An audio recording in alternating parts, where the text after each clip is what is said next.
शुक्लां ब्रह्मविचारसारपरमामाद्यां जगद्व्यापिनीं वीणापुस्तकधारिणीमभयदां जाड्यान्धकारापहां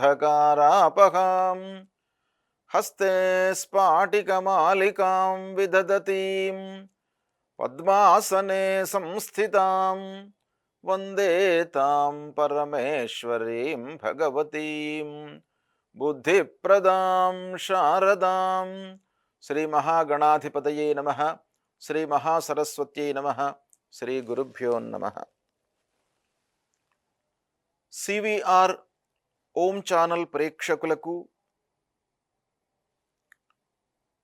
ఈ సందర్భంగా బతుకమ్మ పండుగ యొక్క అధిష్టాన దేవత అయినటువంటి మహాగౌరీదేవి యొక్క అనుగ్రహం అందరికి కూడాను కలగాలని చెప్పేసి ఆ అమ్మవారిని ప్రార్థిస్తూ ప్రకృతి మనకు అందించినటువంటి అన్ని వస్తువులను కూడాను అమ్మవారికి సమర్పిస్తూ పాటలతో నృత్యాలతో అన్నిటితో కూడాను మనం చేసేటువంటి ఉత్సవమే ఈ బతుకమ్మ పండుగ. అయితే ఈ బతుకమ్మ పండుగ లోపల ముఖ్యంగా మనము అంతర్లీనంగా ఏముంది, ఈ పండుగను మనము జరుపుకుంటున్నాము, ఈ పండుగలో ఉన్నటువంటి ఆంతర్యం ఏంటి అంటే, మనకు అమ్మ మూలకంగా అంటే మాతృమూర్తి మూలకంగా వచ్చినటువంటి ఈ జన్మను ఆ ప్రకృతి రూపకంగా అమ్మవారు, భగవంతుని రూపంలో అమ్మవారు, వీరు ముగ్గురు కూడాను మనకు ఒక విధమైనటువంటి స్థితిని ఇస్తున్నందుకు ఈ జీవితాన్ని సుఖమయంగా ఉంచాలి అంటే, ఈ జీవితం లోపల ఒక సుఖమయమైనటువంటి అర్థాన్ని ఇవ్వాలి అనేటువంటి ఉద్దేశంతో ప్రార్థిస్తూ జరుపుకునేటువంటి పండుగనే ఈ బతుకమ్మ పండుగ. అయితే ఈ బతుకమ్మ పండుగ లోపల అంతర్లీనమై ఉన్నటువంటి ఈ అర్థము ఉన్నప్పటికీ ఈ బతుకమ్మ పండుగను మనము ప్రతి సంవత్సరం కూడాను సర్వపితృ అమావాస్య అంటే భాద్రపద కృష్ణ అమావాస్యతో ప్రారంభమయ్యి 9 రోజులు ఉత్సాహంగా జరుపుతూ వస్తూ ఉన్నటువంటి ఒక 9 రాత్రులు నవరాత్రులు జరుపుకునేటువంటి ఒక పండుగ బతుకమ్మ పండుగ. అంటే ఈ బతుకమ్మ పండుగ సర్వపితృ అమావాస్యతో ప్రారంభమవుతుంది. దాన్ని బతుకమ్మ పండుగ ప్రారంభ దినము అని అంటాము. మళ్ళీ 2వ రోజు, 3వ రోజు, 4వ రోజు, 5వ రోజు, ఇలా 9 రోజులు మనము నిత్యం కూడాను బతుకమ్మను పువ్వులతో పేర్చి ఆ బతుకమ్మలో అంతర్లీనంగా ఉన్నటువంటి ఆ మహాగౌరీదేవిని పూజించి నైవేద్యము సమర్పించి భక్తి శ్రద్ధలతో పాటలు పాడుతూ నృత్యాన్ని ప్రదర్శిస్తూ అమ్మవారికి చేసేటువంటి ఆ పూజా విధానమే ఈ బతుకమ్మ పండుగ లోపల అంతర్లీనంగా ఉన్నటువంటి విధానము. అయితే ఈ బతుకమ్మ పండుగలో ముఖ్యంగా ఈ బతుకమ్మ పూజ అన్ని దేవతల పూజల కంటే విభిన్నంగా ఉంటుంది. ఏంటంటే, ప్రతి దేవతను మనము పూజించే సమయం లోపల షోడశోపచార పూజ 16 రకాలుగా ఉపచారాలు చేస్తూ మనము ఆ భగవంతుణ్ణి, ఆ భగవతిని పూజించడం జరుగుతుంది. ఇక్కడ ఈ బతుకమ్మ పండుగలో ముఖ్యంగా మనకేంటంటే, ఇవన్నీ మంత్రాలు, పూజలు ఇవన్నీ కూడా ఉండవు. ఇక్కడ మనకు ప్రకృతి ప్రసాదించినటువంటివే అమ్మవారికి సమర్పించి మనకు అమ్మవారికి సంబంధించినటువంటి కళలను ప్రదర్శిస్తూ భక్తి ప్రపత్తులతో చేసేటువంటి పూజా విధానం ఈ బతుకమ్మ పండుగ లోపల మనకు అంతర్లీనంగా ఉంది. అయితే ముఖ్యంగా ఈ బతుకమ్మ పండుగ లోపల అంటే ఈ ఋతువు, ఈ సమయం లోపల అంటే ఈ భాద్రపద అమావాస్య నాడు ప్రారంభమవుతుంది బతుకమ్మ పండుగ.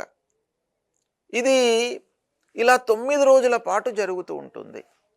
అయితే ఇక్కడ ఒక ప్రత్యేకత ఏంటంటే, ఈ సమయంలో అంటే ఈ శరదృతువు అమావాస్య తెల్లవారితే మనకు ఆశ్వీజ మాసం ప్రారంభమవుతుంది.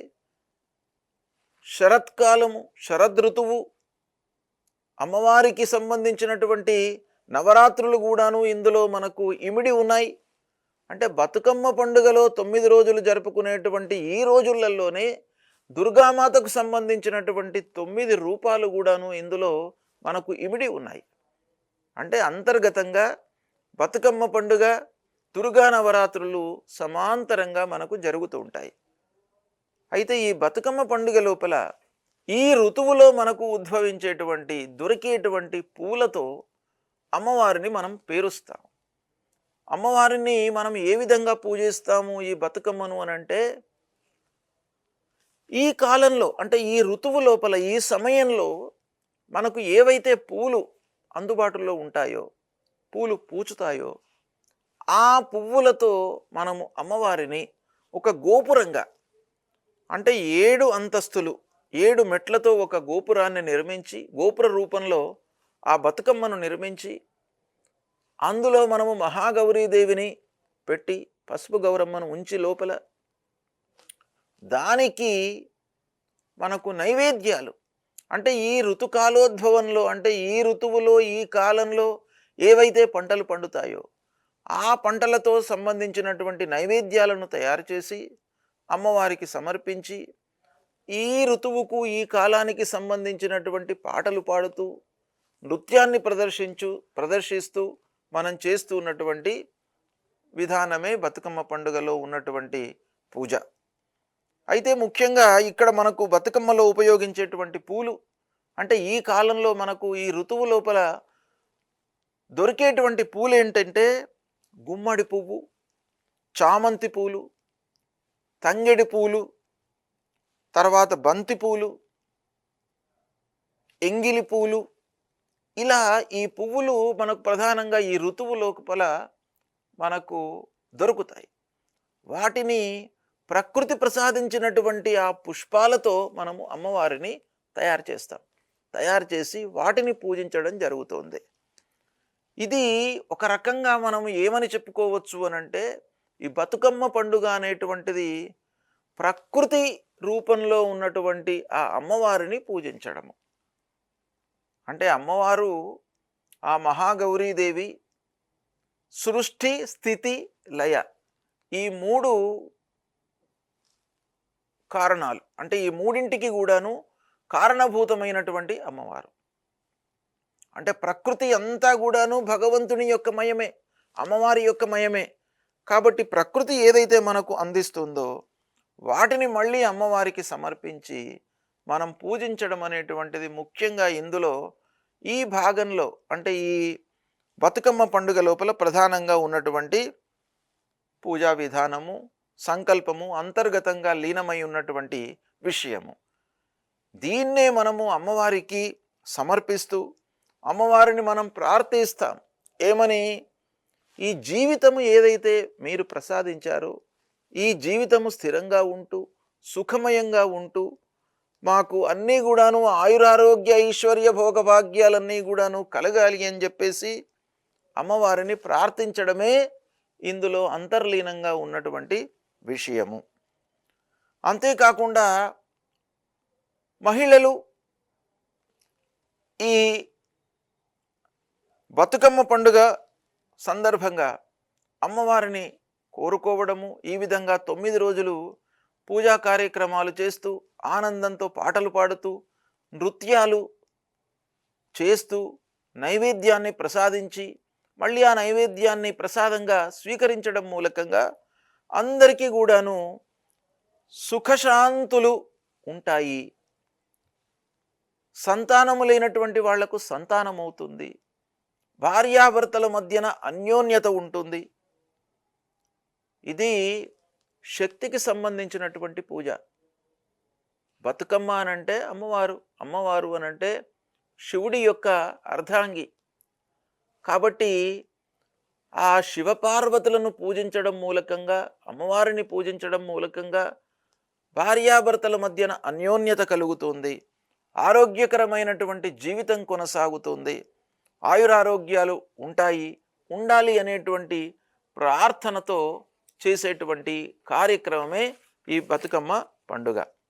అయితే మీకు సూక్ష్మంగా ఈ 9 రోజులు ఎలాంటి పేర్లతో బతుకమ్మను పిలుచుకుంటాము మనము, ఎలాంటి పేర్లు ఉపయోగించి ఆ బతుకమ్మను పూజిస్తాము అనేటువంటి విషయం మీకు ముందుగా చెప్తాను. ఈ పండుగను 9 రోజులు మనము జరుపుకుంటాం. అంటే 9 రాత్రులు జరుపుకుంటాం.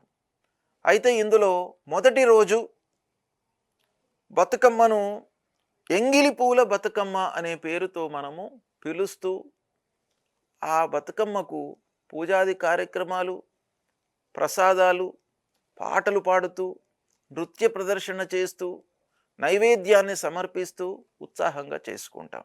ఇది మొదటి రోజు మనము చేసుకునేటువంటి బతుకమ్మ యొక్క పేరు.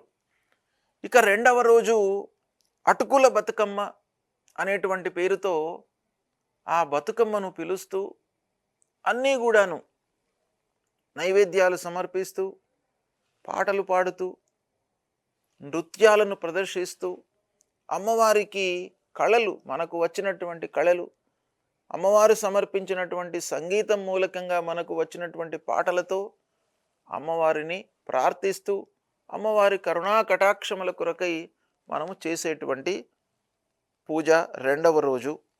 ఇక మూడవ రోజున ముద్ద బతుకమ్మ అనేటువంటి పేరుతో మనము పూజిస్తాం. ఇందులో కూడాను అంతర్లీనంగా ఈ పదాలను ఉపయోగించడం మూలకంగా కూడాను అంతర్లీనకంగా ఎంతో మనకు నిగూఢమైనటువంటి అర్థము ఇందులో ఉంది. ఈ పేరుతో మూడవ రోజున ముద్ద బతుకమ్మ అనేటువంటి పేరుతో అమ్మవారిని కొలుస్తాం. నాలుగవ రోజున నానబియ్యం బతుకమ్మ అనేటువంటి పేరుతో బతుకమ్మను, ఆ మహాగౌరీదేవిని పూజిస్తాం. ఐదవ రోజున అట్ల బతుకమ్మ అనేటువంటి పేరుతో ఆ బతుకమ్మను పూజిస్తాం. ఆరవ రోజున అలక బతుకమ్మ అనేటువంటి పేరుతో బతుకమ్మను పూజిస్తాం. ఏడవ రోజున వేపాకు బతుకమ్మ అనేటువంటి పేరుతో ఆ అమ్మవారిని, మహాగౌరీదేవిని పూజించడం జరుగుతుంది. ఎనిమిదవ రోజున వెన్నముద్దల బతుకమ్మ అనేటువంటి పేరుతో అమ్మవారిని పూజిస్తాం. తొమ్మిదవ రోజు, ఇది ప్రధానమైనటువంటిది, సద్దుల బతుకమ్మ. తొమ్మిదవ రోజున సద్దుల బతుకమ్మ అనేటువంటి పేరుతో ఆ బతుకమ్మను పూజించి, పాటలు పాడి, నృత్యం ప్రదర్శించి, తర్వాత ఆ కాలంలో అంటే ఈ ఋతువు లోపల మనకు ఉద్భవించేటువంటి ద్రవ్యాలు, పంటలు ఏవైతే ఉన్నాయో వాటి మూలకంగా మనము నైవేద్యాలు చేసి అమ్మవారికి సమర్పించి అందరూ కూడాను కలిసి, తారతమ్యం లేకుండా, ఇందులో మనకు ప్రధానమైనటువంటి అంశం ఏంటంటే తారతమ్యత లేకుండా జరుపుకునేటువంటి ఒక ఉత్సవము బతుకమ్మ పండుగ. అందరూ కూడాను ఇందులో ఉంటారు. పెద్దవాళ్ళు ఉంటారు, చిన్నపిల్లలు ఉంటారు. అంటే వయోభేదం లేదు. ధనవంతులు ఉంటారు, పేదవాళ్ళు కూడాను ఉంటారు ఈ పూజా కార్యక్రమం లోపల. అంటే చిన్న పెద్ద, పేదరికము, తర్వాత ధనవంతులు అనేటువంటి భేదము ఉండకుండా ఉంటుంది. తర్వాత కుల మతాలకు అతీతంగా ఈ పండుగ జరుగుతుంది. అన్ని వర్ణాల వాళ్ళు కూడాను ఈ పండుగ లోపల ఇన్వాల్వ్ అయి ఉంటారు. కాబట్టి ఈ బతుకమ్మ పండుగ ముఖ్యంగా ఐకమత్యానికి ప్రతీక అనేటువంటిది కూడాను మనకు శాస్త్రం చెప్తుంది. లోకం సుభిక్షంగా ఉండాలి అనంటే ఈ ప్రపంచంలో ఉన్నటువంటి మానవాళి అందరూ కూడాను ముందుగా కలిసిమెలిసి ఉండాలి. అది ప్రధానంగా ఈ బతుకమ్మ పండుగ లోపల మనకు అంతర్లీనంగా కనబడుతున్నటువంటి విషయం. కాబట్టి ఈ బతుకమ్మ పండుగను మీరందరూ కూడాను ఈ 9 రోజులు ఒక ఏకాగ్రమైనటువంటి చిత్తంతో అమ్మవారిపై మనస్సు నిలిపి, ఈ 9 రోజులు అమ్మవారికి మీరు పూజాది కార్యక్రమాలు చేసుకున్నట్టయితే అమ్మవారు ఆ బతుకమ్మ రూపంలో ఉన్నటువంటి ఆ మహాగౌరీదేవి మిమ్మల్ని అందరినీ కూడాను కాపాడుతూ, మీ జీవితాన్ని ఒక సుఖమయంగా ఉంచుతూ, ఆరోగ్య, సుఖ, సౌఖ్య, భోగ భాగ్యాదులన్నీ కూడాను మీకు అందించి, మిమ్మల్ని, మీ కుటుంబ సభ్యులను మీ బంధువులను అందరినీ గూడాను క్షేమారోగ్యంగా ఉంచుతుంది అనేటువంటి ప్రతీక మనకు శాస్త్రంలో ఈ బతుకమ్మ గురించి చెప్పబడి ఉంది కాబట్టి దీన్ని మీరందరూ గూడాను శ్రద్ధాభక్తులతో ఆచరించండి. అమ్మవారి పూజ చేయండి. అమ్మవారికి సంబంధించినటువంటి అన్ని పూలు, పళ్ళు, పత్రాలు, నైవేద్యాలు ఇవన్నీ గూడాను మీకు సమకూర్చుకొని అమ్మవారిని ఒక సంతోషంగా మీరు పూజించి అమ్మవారి అనుగ్రహాన్ని పొందండి. మీకు శుభం కలుగుతుంది. రెండవ రోజు అటుకుల బతుకమ్మ. ఈ అటుకుల బతుకమ్మ యొక్క ప్రాధాన్యత ఏంటి? ఇక్కడ ఈ అటుకుల బతుకమ్మ లోపల ప్రాధాన్యత మనకు ఏం చెప్పింది ఉన్నది అంటే, నైవేద్యానికి ప్రాధాన్యత. అంటే మనకు ఈ ఋతువు లోపల దొరికినటువంటి వస్తువులు, పండినటువంటి పంటల మూలకంగా మనం నైవేద్యాన్ని తయారు చేసి అమ్మవారి అనుగ్రహాన్ని పొందడం ప్రధానంగా ఇందులో చెప్పడం జరిగింది. అయితే ఈ రోజున దొరికినటువంటి పూలతో, అంటే ఈ కాలంలో మనకు తంగేడు పూలు, తర్వాత గుమ్మడి పూలు, ఇవన్నీ కూడా పూలు చెప్పాను. ఆ పూలతో గోపురాన్ని ఏర్పరిచి అమ్మవారిని మనం తయారు చేస్తాం. తయారు చేసి రెండవ రోజున నైవేద్యానికి ఇక్కడ ప్రాధాన్యత ఉంది. నైవేద్యం, ఏ నైవేద్యం మనము సమర్పిస్తాం అమ్మవారికి అనంటే, అటుకులు నైవేద్యంగా సమర్పిస్తాం. అటుకులు మనకు ప్రధానంగా ఇవి పొంగని బియ్యంతో మనం తయారు చేస్తారు అటుకులు. ఈ అటుకులను నైవేద్యంగా సమర్పిస్తాం. ఈ అటుకులతో పాటుగా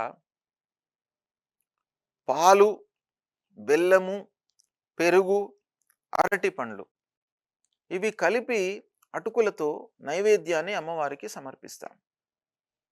అంటే ఈ రెండవ రోజు చేసేటువంటి బతుకమ్మ లోపల ఈ అటుకులతో తయారు చేసినటువంటి నైవేద్యానికి ప్రాధాన్యత ఇచ్చారు.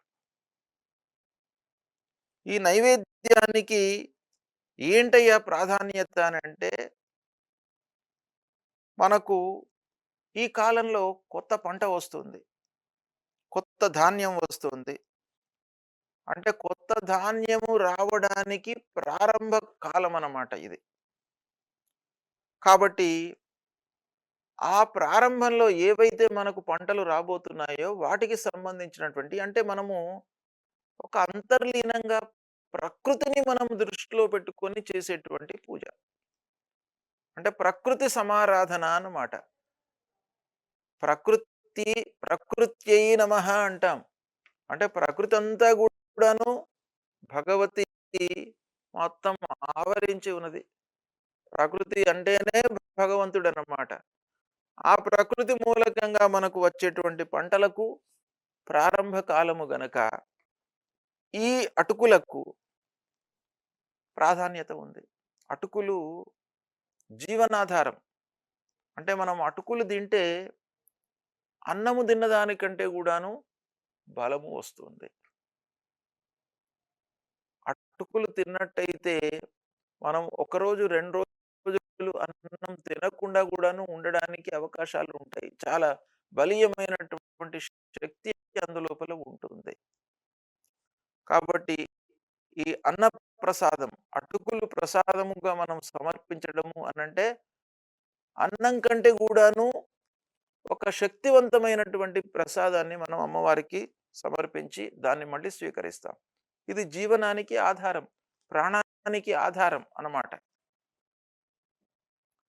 అయితే ఇలాంటి ప్రసాదము అమ్మవారికి సమర్పించడం మూలకంగా మనకు అమ్మవారు మనకి ఏమిస్తారు అనంటే, అమ్మవారికి సమర్పించడము మళ్ళీ అమ్మవారి నుండి మనం పొందడం కాదు. ఇక్కడ శాస్త్రం ఏంటంటే, ప్రకృతి ప్రసాదించినవన్నీ గూడాను అమ్మవారి యొక్క స్వరూపాలే. కనుక మనం ఏది ఇచ్చినా గూడాను అమ్మవారు మనకు ఇచ్చినట్టుగానే మనం అటుకులు సమర్పించిన, పూలు సమర్పించిన, ఇంకా ఏది సమర్పించినప్పటికీని అది మనకు అమ్మవారు ప్రసాదిస్తేనే మళ్ళీ అమ్మవారికి మనము ఒక ప్రసాదంగా మనము నైవేద్యంగా పెడుతున్నాము. దాన్ని మళ్ళీ మనం స్వీకరిస్తున్నాము అని మనం ఇండైరెక్ట్‌గా ఇక్కడ మనకు ద్యోతకమవుతుంది. అయితే ఈ రెండవ రోజు అమ్మవారికి సమర్పించి, అమ్మవారిని ప్రార్థించడం మూలకంగా మనకు ఆ మహాగౌరి రూపంలో ఉన్నటువంటి బతుకమ్మ ఆయురారోగ్యాలు, సంపద, సంతానము ఇవన్నీ గూడాను ఈ రెండవ రోజు మనం పూజించడం మూలకంగా మనకు ఇస్తుంది అని మనకు శాస్త్రం చెప్తుంది. ఇదే కూడాను అందరి లోపల ఉన్నటువంటి విశ్వాసం. మహిళలందరూ గూడాను భేదం లేకుండా ఇందులో పాల్గొంటారు కాబట్టి అందరికీ గూడాను సంతాన ప్రాప్తి, ఆయురారోగ్యాలు అన్నీ గూడాను కలుగుతాయి అనేటువంటి ఒక ప్రగాఢ విశ్వాసము ఉంది. అంటే ఈ అమ్మవారిని పూజించి, అమ్మవారిని ముఖ్యంగా మనం ఇంటిలోకి ఆహ్వానిస్తామన్నమాట. అంటే ఈ రెండవ రోజు పూజించినటువంటి అమ్మవారిని మనం ఇంట్లోకి ఆహ్వానిస్తాం. ఆహ్వానించడం మూలకంగా మనకు ఇవన్నీ కూడా ధనధాన్య సమృద్ధి కలుగుతుంది. అన్నపూర్ణ యొక్క కటాక్షము లభిస్తుంది అని మనకు శాస్త్రం చెప్తుంది.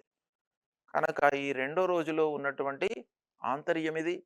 అటుకులు సమర్పించడం మూలకంగా మనకు ఆ అమ్మవారిని మనం ఇంటికి పిలవడం అన్నమాట. ఆహ్వానిస్తున్నాం. భక్తి లేని పూజ వ్యర్థము అనేటువంటిది ఒకటి మనకు శాస్త్రం చెప్తుంది. కనుక మనము అమ్మవారిని ఈ అటుకులు సమర్పించి భక్తితో మన ఇంటికి ఆహ్వానించడము. తద్వారా ఏమవుతుంది? పంటలు బాగుంటాయి. కుటుంబంలో సుఖశాంతులు ఉంటాయి అనేటువంటి విశ్వాసం బాగా ఉంది కాబట్టి అన్నపూర్ణాదేవి రూపంలో ఉన్నటువంటి ఆ మహాగౌరీదేవి బతుకమ్మ రూపంలో మన ఇంటికి వచ్చి యోగక్షేమాలు మనకు కలిగిస్తుంది అనేటువంటిది మనకు సమగ్రంగా మనకు శాస్త్రంలో చెప్పి ఉంది కాబట్టి దీన్ని మీరు ఆచరించడం మూలకంగా మీకు అమ్మవారి యొక్క కరుణా కటాక్షాలు లభిస్తాయి.